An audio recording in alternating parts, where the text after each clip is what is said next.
Praise to the lord. ఈరోజు దేవుడు మనకిచ్చినటువంటి వాగ్దానం ఏంటంటే యెషయా గ్రంథము 58వ అధ్యాయము 11వ వచనం. యెహోవా నిన్ను నిత్యము నడిపించును. ఆమేన్. కొన్నిసార్లు మనం సంఘర్షణకు గురవుతూ ఉంటాం. ఎటువైపు వెళ్ళాలి, ఎటువైపు అడుగులేస్తే ఏమవుతుందో, ఏ నిర్ణయం తీసుకుంటే ఏమవుతుందో అని కొన్నిసార్లు మనం ఒక సంఘర్షణకు గురవుతూ ఉంటాం. మనల్ని నడిపించేవారు కూడా అన్నిసార్లు మన వెనుకుండి నడిపించలేరు. ప్రతికూల పరిస్థితులు ఎదురైనప్పుడు, ఒడిదొడుకులు ఎదురైనప్పుడు వారు కూడా మన వెంట ఉండి వెన్నంటే ఉండి నడిపించటం కూడా కష్టమే అవుతుంది కొన్ని సందర్భాలలో.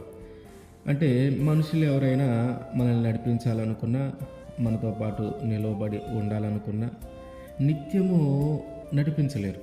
నిత్యము మన ముందుండి మనకొక మార్గము చూపించలేరు. మనకంటూ ఒక మార్గ నిర్దేశము చేయలేరు.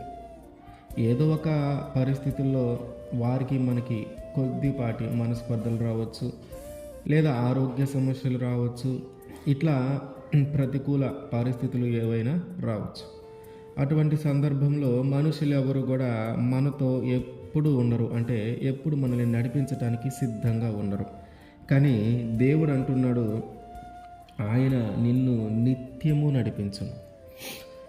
మధ్యలో వదిలేసి వెళ్ళిపోయేది కాదు, మధ్యలో ఆగిపోయేది కాదు, కానీ నిత్యము ఎల్లప్పుడూ ఆయన మనల్ని నడిపిస్తాడు. అంటే మన పరిస్థితులు ఏదైనా కానీ, ఒడిదుడుకులు ఏవైనా కానీ, ఆరోగ్య సమస్యలు ఏవైనా కానీ, నీ పరిస్థితులు ఏదైనా కానీ మనుషుల వలె మధ్యలో వదిలేసి వెళ్ళిపోరు. కానీ ఆయన నిత్యము మనల్ని నడిపిస్తాడంటే మన ముందు ఉండి నిత్యము మనల్ని నడిపిస్తాడు.